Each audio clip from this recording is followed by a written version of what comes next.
ಸ್ನೇಹಿತರೆ, welcome to my YouTube channel Jwalamukhi. ಸ್ವಾಗತ ಸುಸ್ವಾಗತ. ಎಲ್ಲ ಸೌಜನ್ಯ ಹೋರಾಟಗಾರರಿಗೂ ಸಾಮಾಜಿಕ ಹೋರಾಟಗಾರರಿಗೂ ಮಲ್ಲಿಕಾರ್ಜುನ ಮಾಡ್ತಕ್ಕಂಥ ಸ್ವಾಗತ ಸುಸ್ವಾಗತ. ನೋಡಿ,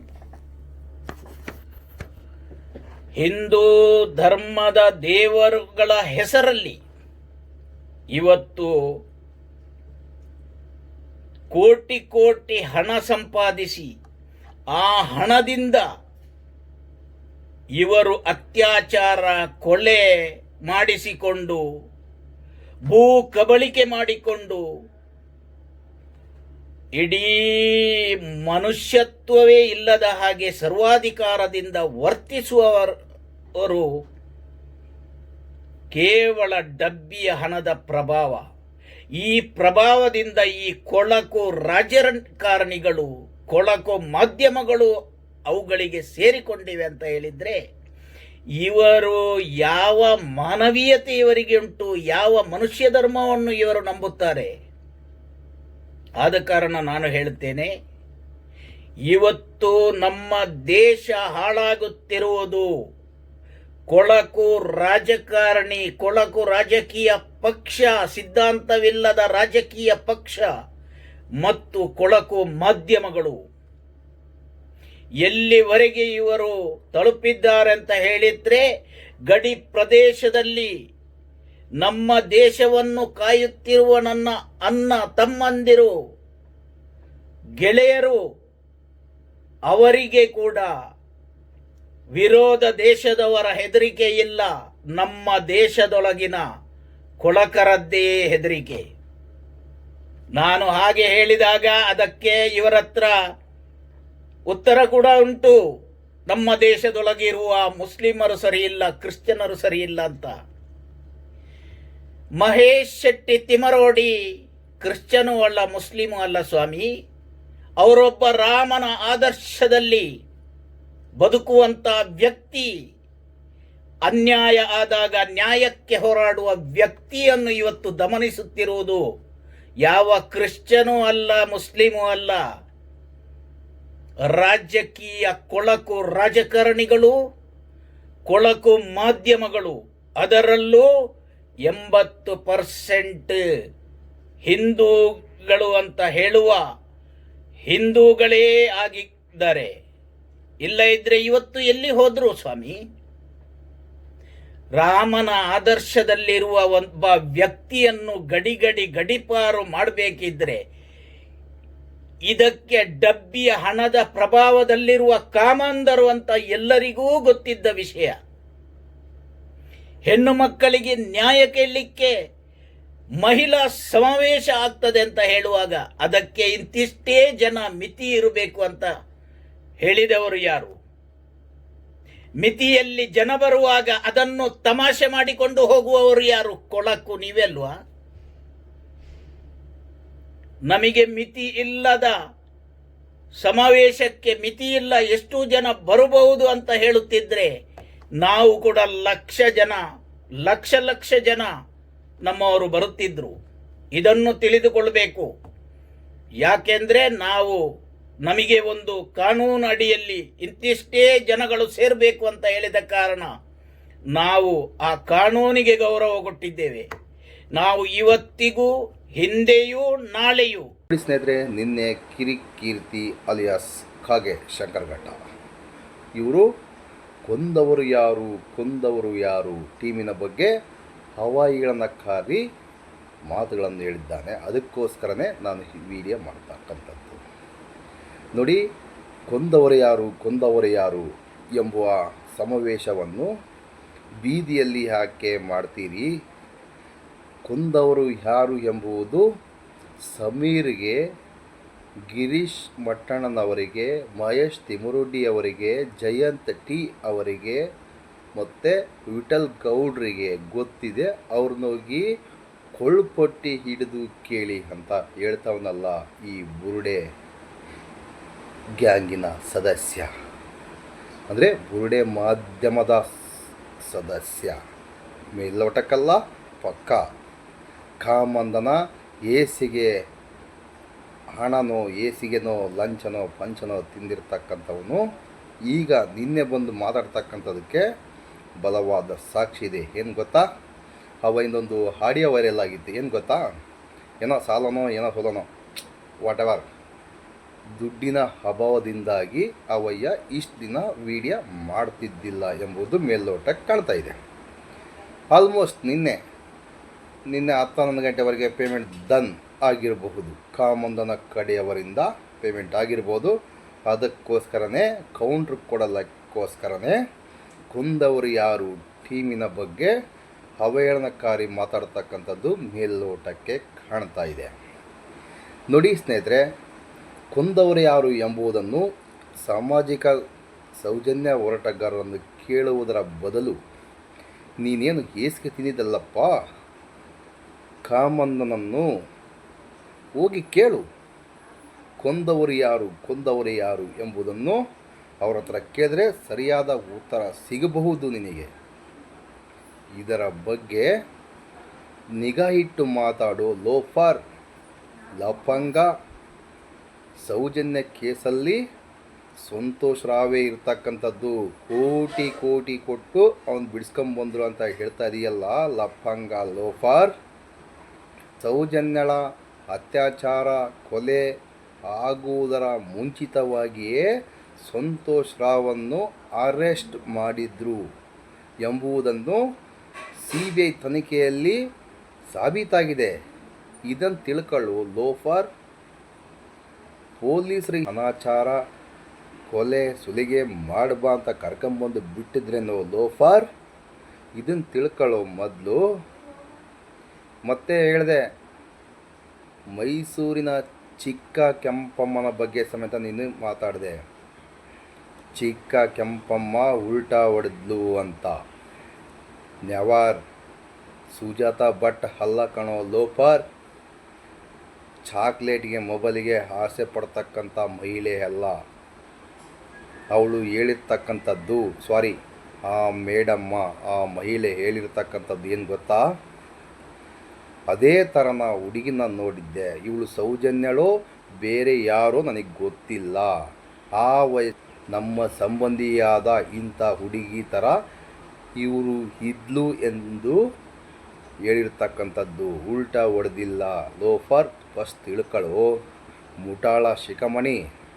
ಅದನ್ನು ಬಿಟ್ಟು ಬೇರೆ ಏನೇನೋ ಹೇಳ್ತೀಯಲ್ವೋ ಪುಂಗಿ ದಾಸಯ್ಯ. ಮಾಧ್ಯಮದಲ್ಲಿ ಒಂದು ಪವಿತ್ರ ಸಾವು ಅಂತ ಹೇಳ್ತೀಯಲ್ಲ, ಆ ರಿಪೋರ್ಟಲ್ಲಿ ತೆಗೆದು ನೋಡು. ವೆಜ್ನಲ್ ಸ್ಲಾಬ್ ಎಲ್ಲೋಯ್ತು? ವೆಜ್ನಲ್ ಸ್ಲಾಬ್ ಹಾಳು ಮಾಡಿರ್ತಕ್ಕಂಥದ್ದು ಯಾರು? ಅವಳಿಗೆ ಅತ್ಯಾಚಾರ ಆಗಿದೆ ಎಂಬುದಕ್ಕೆ 2 ಫಿಂಗರ್ ಟೆಸ್ಟ್ ಮಾಡಿರ್ತಕ್ಕಂಥ ಮೇಡಮ್ ಏನು ಹೇಳಿದರು? 2 ಫಿಂಗರ್ ಆಗಿದೆ ಅಂತ ಹೇಳಿದರು. 2 ಫಿಂಗರ್ ಟೆಸ್ಟಲ್ಲಿ ಆಗಿದೆ ಅಂತ. 2 ಫಿಂಗರ್ ಟೆಸ್ಟು ಅಂದರೆ ಏನಂಬುದು ಗೊತ್ತೇನಾ ನಿನಗೆ? ಅತ್ಯಾಚಾರಕ್ಕೆ ಒಳಗಾದರೆ ಮಾತ್ರ ಟೆಸ್ಟ್ ಅನ್ವಯ ಆಗುತ್ತಲ್ಲಿ. ಅದು ಕಾನೂನಿಗೆ ವಿರುದ್ಧವಾಗಿರ್ತಕ್ಕಂಥದ್ದು. ಆದರೂ ಸಮೇತ ಅದ್ರ ಪ್ರಕಾರ ನೀನು ಹೇಳ್ತದೀ ಅಂದರೆ ಅಲ್ಲಿ ಆ ವೆಜ್ನಲ್ಸ್ನಲ್ಲಿ 2 ಬಳ್ಳುಗಳು ಹೋಗುವಷ್ಟು ಜಾಗ ಇದ್ದರೆ ಅತ್ಯಾಚಾರ ಆಗಿದೆ ಎಂಬುದು ಅರ್ಥ. ಇದನ್ನು ತಿಳ್ಕೊಳ್ಳೋ ಮುಟ್ಟಾಳ. ಅದನ್ನ ಬಿಟ್ಬಿಟ್ಟು 2 ಬಳ್ಳು ಇಟ್ಬಿಟ್ಟ ಏನೋ ಹೇಳ್ತೀಯಲ್ಲ ಲೋಫರ್, ಲುಚ್ಚ. ನಿನಗೆ ತಕ್ಕಂಥ ಅವನು ಯಾವನೋ COD ರುದ್ರಮುನಿ, ಅವನೊಬ್ಬ ಮುಟಾಳ, ನೀನೊಬ್ಬ ಮುಟಾಳ ಸೇರ್ಕೊಂಡು ಸೌಜನ್ಯ ಕೇಸನ್ನು ಅಳ್ಳಾಯಿಸಿರ್ತಕ್ಕಂಥದ್ದು ನಿನ್ನಂಥ ದುಷ್ಟರು ಕಣೋ. ಅದನ್ನು ಬಿಟ್ಟು ಬೇರೆ ಏನೋ ಹೇಳ್ತೀಯಲ್ಲೋ ಲೋಫರ್. ಸೌಜನ್ಯಳಿಗೆ ಒಬ್ಬರ ಅಲ್ಲ, ಸೌಜನ್ಯಳಿಗೆ ಅತ್ಯಾಚಾರ ಎಸಗಿರ್ತಕ್ಕಂಥದ್ದು ಒಬ್ಬರಲ್ಲ, ಅವ್ರ ಜೊತೆಗೆ 2ಕ್ಕಿಂತ ಜನ ಜಾಸ್ತಿ ಇದ್ದಾರೆ ಅಂಥೇಳಿ ರಿಪೋರ್ಟಲ್ಲಿದೆ. ಅದನ್ನ ತಿಳ್ಕೊ ಲೋಫರ್, ಲಫಂಗ. ಹೆಣ್ಣು ಜನ್ಮದಲ್ಲಿ ಹುಟ್ಟಿದ ಮೇಲೆ ಇದನ್ನೆಲ್ಲ ತಿಳ್ಕೊಂಡು ಮಾತಾಡೋ ಲುಚ್ಚ, ಲೋಫರ್. ಅದನ್ನು ಬಿಟ್ಟು ಅಲ್ಲಿ ಕಾಮನ್ ಕಡೆಯಿಂದ ನಿನಗೆ ಪೇಮೆಂಟ್ ಆದೇಟಿಗೆ ಬಂದು ಏನೋ ಬಂದು ಪುಂಕ್ತಿಯಲ್ಲ, ಆ ಥರ ಪುಂಗಕ್ಕೆ ಹೋಗಬೇಡ. ನಾನು ಸಾಮಾನ್ಯ ಡ್ರೈವರ್, ನನಗೆ ಗೊತ್ತಾಗಿರ್ತಕ್ಕಂಥ ಮಾಹಿತಿ ನಿನಗೆ ಗೊತ್ತಾಗ್ತಿಲ್ಲೋ ಲೋಫರ್. ಫಸ್ಟ್ ತಿಳ್ಕೊ. ನನಗೆ ಒಂಥರ ಆಶ್ಚರ್ಯ ಆಯಿತು ಅವನು ಹೇಳ್ತಕ್ಕಂಥ ಮಾಹಿತಿ ನೋಡಿ. ಇಷ್ಟೆಲ್ಲ ಆಗಿದೆ ಅದ್ರ ಸಮೇತ ಹೆಂಗೆ ತಿರ್ಸ್ತಾನಲ್ಲ ಅಂತೇಳಿ ನನಗೆ ಆಶ್ಚರ್ಯ ಆಯಿತು. ಮತ್ತು ಅದರಲ್ಲಿ ಹೇಳ್ತವನೆ ಚಿನ್ನಯ್ಯ ಫಸ್ಟ್ ಬಂದಾಗ ಸೌಜನ್ಯ ಹೋರಾಟಗಾರರು ಹೋಗಿ ಎಲ್ಲರೂ ರಾತ್ರಿ 12 ಗಂಟೆವರೆಗೂ ತನಿಖೆಗೆ ಸಹಕರಿಸ್ತಾ ಇದ್ದರು. ನೆಕ್ಸ್ಟು ಏನು ಚಿನ್ನಯ್ಯ ಹೇಳಿಕೆ ಕೊಟ್ಟ ಅದರ ಪ್ರಕಾರವಾಗಿ ಇವ್ರಿಗೆ ಯಾವಾಗ ನೋಟಿಸ್ ಬಂದು ಅವಾಗ ತನಿಖೆಗೆ ಹೋಗ್ತಾ ಇಲ್ಲ. ಚಿನ್ನಯ್ಯ ಉಲ್ಟಾ ಹೊಡಿಲ ಕಾರಣ ಏನೋ ಅದನ್ನ ತಿಳ್ಕೊಳ್ಳೋ ಲೋಫರ್. ಮೊದಲು ಹೆಂಗಿದ್ದ ಆಮೇಲೆ ಏನಾದ, ನೀನು ಅದೇ ಗತಿನೇ ಆಗ್ತಕ್ಕಂಥದ್ದು. ನೀನು ಕೂಡ ಇವಾಗ ಏನೋ ಈ ಥರ ಮಾತಾಡ್ತಿಲ್ಲ, ಮುಂದಿನ ದಿನಗಳಲ್ಲಿ ನೀನು ಕೂಡ ಉಲ್ಟಾ ಹೊಡಿತೀಯ ಎಂಬುದು ನಮಗೆ ಗೊತ್ತು. ಯಾಕಂದರೆ ಸತ್ಯದ ಪರ ನಿಂತ್ಕೊಳ್ಳೇಬೇಕಾಗುತ್ತೆ, ಇಲ್ಲಾಂದರೆ ನಿನಗೆ ಮಾನವೀಯತೆನೇ ಇಲ್ಲ ಅಂತ ಗೊತ್ತಾಗುತ್ತೆ. ಅದನ್ನ ತಿಳ್ಕೊ. ಚಿನ್ನಯ್ಯನ ಉಲ್ಟಾ ಹೇಳಿಕೆಯಿಂದಾಗಿ ಸೌಜನ್ಯ ಹೋರಾಟಗಾರರು ಹೇಳಿಕೆಯ ಉಲ್ಟಾಯಿಂದಾಗಿ ಹೈಕೋರ್ಟಲ್ಲಿ ಈ ಕೇಸನ್ನು ಕ್ಲೋಸ್ ಮಾಡಿ ಎಂದು ಹೋಗಿದ್ರೆ ಅಂತ ಹೇಳ್ತದೆಯಲ್ಲ, ಯಾವ ಬಾಯಲ್ಲಿ ಹೇಳ್ತೀಯೋ ಲೋಫರ್? ಅವ್ರ ಮೇಲಿರ್ತಕ್ಕಂಥ ಕೇಸನ್ನು ಕ್ರಾಶ್ ಮಾಡಿ ಅದಕ್ಕೋಸ್ಕರನೇ ಹೋಗಿರ್ತಕ್ಕಂಥದ್ದು. ಚಿನ್ನಯ್ಯನ ಕೇಸನ್ನು ಕ್ರಾಶ್ ಮಾಡೋಕ್ಕೆ ಇವ್ರು ಯಾರು ಅಂತ ತಿಳ್ಕೊಳ್ಳೋ ಮುಟ್ಟಾಳ. SIT ತನಿಖೆ ರಿಪೋರ್ಟ್ ಪ್ರಾಥಮಿಕ ವರದಿ ಸಲ್ಲಿಸತಕ್ಕಂಥದ್ದು. ಅದನ್ನ ಬಿಟ್ಬಿಟ್ಟು ಇನ್ನೇನು ಹೇಳ್ತೀಯ? ಚಾರ್ಜ್ ಶೀಟ್ ಸಲ್ಲಿಸ್ಬಿಟ್ಟಾರೆ, ಇವರೇ ಅಪರಾಧಿಗಳು, ಹಾಗಾಗಿ ಇವ್ರು ತನಿಖೆಗೆ ಹೋಗ್ತಾ ಇಲ್ಲ, ತನಿಖೆಗೆ ಹೋದರೆ ಅರೆಸ್ಟ್ ಮಾಡ್ತಾರೆ ಅಂತ ಹೇಳ್ತೀಯಲ್ಲ. ಪುಂಗಿ ಬಿಡ್ತೀಯಲ್ಲೋ ಪುಂಗಯ್ಯ, ಪುಂಗಿ ದಾಸ. ಫಸ್ಟ್ ತಿಳ್ಕೊಳ್ಳೋ ಲೋಫರ್. ಇದರ ಬಗ್ಗೆ ನಾನು ನಮ್ಮ ಸೌಜನ್ಯಳ ತಾಯಿಗೆ ಕರೆ ಮಾಡಿದ್ದು ನನಗೆ ಬೇಸರ ಆಯಿತು. ಬಟ್ಟು ಈ ವಯನ ಹೇಳಿಕೆಯಿಂದ ನನಗೆ ಸ್ವಲ್ಪ ಗೊಂದಲಮಯವಾಯಿತು. ಅದಕ್ಕೋಸ್ಕರನೇ ಸೌಜನ್ಯಳ ತಾಯಿಗೆ ಕಾಲ್ ಮಾಡಿದೆ. ಅಮ್ಮ ಆರಾಮಿದ್ರೆ ಅಂತೇಳಿ ವಿಚಾರಿಸ್ಕೊಂಡು ಆದಮೇಲೆ, ನೋಡಮ್ಮ ಕಿರಿಕೀರ್ತಿ ಈ ಥರ ಮಾತಾಡ್ತಾವನ್ನ ನಿನ್ನೆ ಅವನಿಗೆ ಸಹಿಸ್ಕೊಂಬಕ್ಕಾಗ್ತಾ ಇಲ್ಲ. ಕೊಂದವರು ಯಾರು ಎಂಬ ಮಹಿಳೆಯ ಟೀಮು ಬೆಳತಂಗಡಿಯಲ್ಲಿ ಬಂದು ಹೋರಾಟ ಸಮಾವೇಶ ನಡೆಸಿತ್ತು. ಅದಕ್ಕೋಸ್ಕರ ಸಹಿಸ್ಕೊಳ್ಳೋಕ್ಕಾಗಲಾರಕ್ಕೆ ಆಗದೇ ಇರ್ತಕ್ಕಂಥ ಈ ಲೋಫರ್ ಈ ಥರ ಮಾತಾಡ್ತಾನೆ. ಇದಕ್ಕೇನಮ್ಮ ನಿನ್ನ ಆನ್ಸರ್ ಅಂದರೆ, ಮಂಜುನಾಥ ಸ್ವಾಮಿ ಅಣ್ಣಪ್ಪ ಸ್ವಾಮಿ ಆನ್ಸರ್ ಕೊಡ್ತಾನೆ. ಅದಕ್ಕಿಂತ ಮುಂಚಿತವಾಗಿ ಅವನ ಕಡೆ ಯಾರ ಕಡೆ ನಿಂತ್ಕೊಂಡಿದ್ದಾನಲ್ಲ ಅವನು ಕೇಳಿ ಅವರು ಆನ್ಸರ್ ಕೊಡ್ತಾರೆ ಅಂತ ಹೇಳಿದ್ರು ಆ ಹೆಣ್ಮಗಳು. ಆ ತಾಯಿ ತನ್ನ ನೋವಿನ ಮಾತನ್ನು ಹಂಚ್ಕೊಂಡ್ಳು. ಅದನ್ನ ಕೇಳಿ ನನಗೆ ಸ್ವಲ್ಪ ದುಃಖನೂ ಆಯಿತು, ಸ್ವಲ್ಪ ಮನಸ್ಸಿಗೆ ಸಮಾಧಾನವೂ ಆಯಿತು. ಇದೇ ಫಸ್ಟ್ ಟೈಮ್ ಅವ್ರಿಗೆ ಕಾಲ್ ಮಾಡಿರ್ತಕ್ಕಂಥದ್ದು. ಆ ಆಡಿಯೋ ಸಮೇತ ಇದರಲ್ಲಿ ಹಾಕ್ತೀನಿ, ದಯವಿಟ್ಟು ನೋಡಿ. ಸತ್ಯದ ಪರ ಇರ್ತಕ್ಕಂಥ ಎಲ್ಲ ಯೂಟ್ಯೂಬರಿಗೂ ಸಪೋರ್ಟ್ ಮಾಡೋದು ನೀವೇನು ದುಡ್ಡು ಹಾಕಬೇಡಿ, ಸಬ್ಸ್ಕ್ರೈಬ್ ಮಾಡ್ಕೊಳ್ಳಿ. ವಿಡಿಯೋ ಆದಷ್ಟು ಕಾಮಂದನ ಕಡಿಯವರಿಗೆ ರೀಚ್ ಆಗೋವರೆಗೆ ತಲುಪಿಸಲಿ.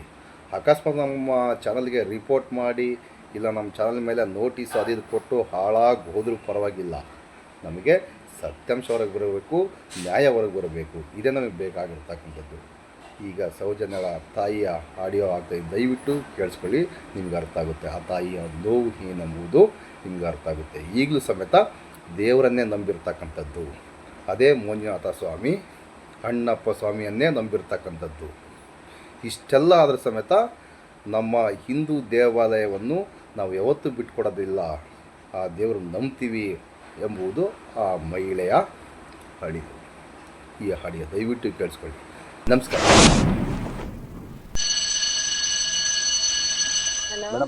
ಮೇಡಮ್ ಅವರೇ. ನಮಸ್ಕಾರ. ನಮಸ್ತೆ. ಆರಾಮಿದ್ರಿ ಮೇಡಮ್ ಅವರೇ? ಆರಾಮ. ಅದೇ ನಾವು ಜ್ವಾಲಾಮುಖಿ ಯೂಟ್ಯೂಬ್ ಚಾನಲ್ ಇಂದ ಮೇಡಮ್ ಮಾತಾಡ್ತಾ ಇರೋದು. ಹೇಳಿ. ಜ್ವಾಲಾಮುಖಿ ಯೂಟ್ಯೂಬ್ ಚಾನಲ್ ಇದೆಯಲ್ಲ ಮೇಡಮ್ ಅವರೇ, ಅದರಿಂದ ಮಾತಾಡ್ತಾ ಇರೋದು. ಮೇಡಮ್ ಅವರೇ, ಕೀರ್ತಿ ಗೊತ್ತಲ್ವಾ? ಯಾರು? ಕೀರ್ತಿ ಅವಯ್ಯ ಸ್ವಲ್ಪ ಕೊಂದವರು ಯಾರು ಟೀಮ್ ಬಗ್ಗೆ ಸ್ವಲ್ಪ ಅವಹೇಳನಕಾರಿ ಮಾತಾಡ್ತಾ ಇದ್ದ. ಸೌಜನ್ಯ ಅವ್ರ ತಾಯಿಗೆ ಈ ಕ್ವಶನ್ ಕೇಳಬೇಕು, ಕೊಂದವರು ಯಾರು ಅಂತೇಳಿ ಬೀದಿಯಲ್ಲಿ ಇದ್ಕೊಂಡು ಹೋರಾಟ ಮಾಡ್ತಾ ಇದಾರಲ್ಲ ಅವರು.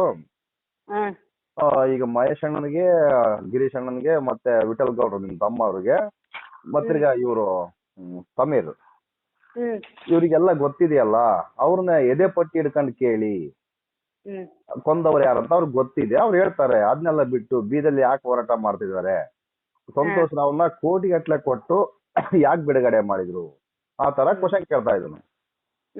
ಇದಕ್ಕೆ ನಿಮ್ ರಿಯಾಕ್ಷನ್ ಏನ್ ಮೇಡಮ್ ಅವರೇ? ಅವನು ಹೋಗಿ ಅಲ್ಲಿ ವೀರೇಂದ್ರ ಹೆಗಡೆ ಹತ್ರ ಕೇಳಿ. ವೀರೇಂದ್ರ ಹೆಗ್ಡೆ ಹರ್ಷೇಂದ್ರ ಇದ್ದಾನ, ಅವನ ಹತ್ರ ಹೋಗಿ ಕ್ವಶನ್ ಬೈಕ್ ಇತ್ತು, ಅವನ ಹತ್ರ ಕೇಳಿ, ಆಮೇಲೆ ನಮ್ಮ ಹತ್ರ ಕೇಳಿ, ಅಲ್ಲಿಗೆ ಹೋಗಿ ಕೇಳಿ ಇಲ್ಲಿಗೆ ಬರಲಿ ಮತ್ತೆ. ಕಾಮೆಂಟ್ ಕೊಂದವರು ಎಲ್ಲ ಯಾರಂತ ಅವರೇ ಹೇಳ್ತಾರೆ, ಯಾರು ಕೊಂದವರು ಅಂತ ಅವ್ರಿಗೆ ಗೊತ್ತುಂಟಲ್ಲ, ಅವರೇ ಹೇಳ್ತಾನೆ. ಅವರ ಪರವಾಗಿ ನಿಂತು ಇವನು ಮಾತಾಡ್ತಾ ಇದ್ದಾನಲ್ಲ ಇವನು. ಮೇಡಮ್ ಅವರೇ, ಅದ್ರ ಬೇರೆ ಮೇಡಮ್ ಅವರೇ, ಇದು ಸಿಬಿಐ ತನಿಖೆಯಲ್ಲಿ ಸಂತೋಷ್ ರಾವ್ ಎಷ್ಟು 3 ದಿನ ಮುಂಚಿತವಾಗಿ ಸೌಜನ್ಯ ಅದೇನೋ ರೇಪ್ ಮರ್ಡರ್ ಆಯ್ತಲ್ಲ, ಅದಕ್ಕಿಂತ 3 ದಿನ ಮುಂಚಿತವಾಗಿ ಅರೆಸ್ಟ್ ಆಗಿದೆ ಅಂತ ಹೇಳ್ತಿದ್ದಾನೆ. ಆ ರಿಪೋರ್ಟ್ ಇದೆ, ರಿಪೋರ್ಟ್ ಇದ್ರ ಸಮೇತ ಈ ತರ ಮಾತಾಡ್ತಿರಲ್ಲ, ಅವ್ನಿಗೆ ಏನ್ ಅನ್ಬೇಕು ನನಗಂತ ಅರ್ಥ ಆಗ್ತಿಲ್ಲ ಮೇಡಮ್ ಇಲ್ಲ ಸರ್, ಅಂತ ನಾಯಿಗಳಿಗೆ ನಾವು ಉತ್ತರ ಕೊಡಕ್ಕೆ ಹೋಗಲ್ಲ ಸರ್. ನಾವು ಇದರ ಮುಂಚೆ ಎಲ್ಲ ಉತ್ತರ ಕೊಟ್ಟಿದ್ದೀವಿ. ಹ್ಞೂ ಮೇಡಮ್ ಅವರೇ. ಅಂತ ನಾಯಿಗಳಿಗೆ ನಾವು ಉತ್ತರ ಕೊಡಲ್ಲ. ಅವ್ರು ಸಾಯಿಲಿ ಅಷ್ಟೇ. ಒಂದು ದಿನ ಅಣ್ಣಪ್ಪ ಮಂಜುನಾಥ ಇರ್ತಾನಲ್ಲ, ಅವ್ನು ಕೊಟ್ಟೆ ಕೊಡ್ತಾನೆ ನ್ಯಾಯ, ಅವಾಗ ಗೊತ್ತಾಗುತ್ತೆ ಅವರಿಗೆ. ಅಷ್ಟೇ ನಾನು ಹೇಳುದು. ಸರಿ, okay madam, thank you. Okay, thank you.